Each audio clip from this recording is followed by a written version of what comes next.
Hello, in this video I'm gonna show you how to check total screen time on Xiaomi 14T and 14T Pro. In order to do this, we need to open the settings.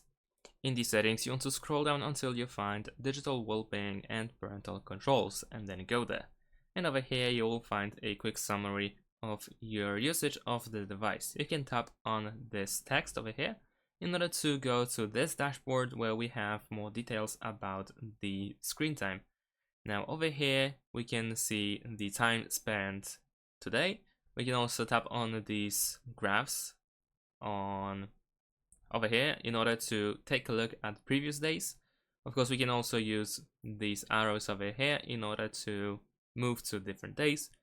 And at the bottom, we can see the detailed information about how much time we spent on some specific apps. So over here, you can take a look which apps take you the most of your time. And of course, we can also tap over here where it says screen time in order to also find out about notifications received and times open. And in addition to that, if you tap on these three dots in the top right corner, you have some additional options, but I don't think they are that important. Just some privacy policies in terms of service and so on and so forth. So that's pretty much it. This is how we can check the screen time on Xiaomi 14T and 14T Pro.